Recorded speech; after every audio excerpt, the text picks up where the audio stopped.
Je peux pas, j'ai Quetch, c'est l'émission de radio de l'IMPRO de Bolvillers, diffusée sur Radio Quetch. Derrière les micros, on retrouve Alexandre, chef de service, Grégory, secrétaire de direction, Manon, psychologue, et Elodie, assistante sociale, qui deviennent chroniqueurs chaque premier vendredi du mois. C'est vraiment apporter de la joie, de la bonne humeur. Comme on dit, c'est une matinale, mais en fin de journée pour le week-end. Je peux pas, j'ai Quetch est né d'un constat. Quand les jeunes sont à la maison, ils manquent de lien social. D'où l'idée de leur proposer un moment pour eux, pour communiquer ensemble. Et c'est comme ça que l'idée d'une émission radio est née. Même pour les personnes qui nous connaissent, je trouve ça sympa de pouvoir entendre des personnes qu'on connaît vraiment à la radio.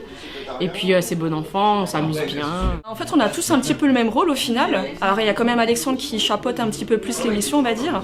Et du coup, les autres, on est un petit peu chroniqueurs. On parle de différents sujets, on apporte nos idées. Je m'appelle Lucas. Tu as quel âge ?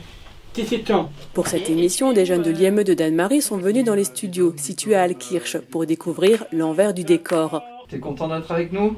Ouais, très bien. Ça fait quoi de passer à la radio ? C'était bien. C'était bien, ça t'a plu ? Ouais, c'était amusant. Pour moi, c'était bien. Pourquoi ? J'adore chanter. Après 2 ans d'existence, l'équipe est rodée et a réussi à atteindre son public. On a un retour des jeunes au niveau de... moi je travaille au niveau de l'IMPRO de Bolvillers.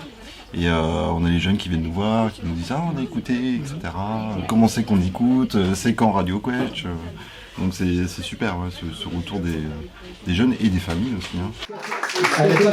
À l'occasion, c'est la radio qui se déplace et enregistre l'émission au sein d'un établissement. Le programme est alors élaboré avec les personnes accompagnées. Maintenant que tu as ton ASSA, tu vas faire quoi ? En allant les voir sur leur site, ils peuvent plus faire des rubriques, proposer ou de la chanson ou des ateliers. Et puis on a des super retours. C'est apprécié. Mais parce que je pense que c'est que de la bonne humeur et on n'est pas centré sur le handicap aussi. Donc n'importe qui peut écouter l'émission et c'est ouvert à tous, quoi.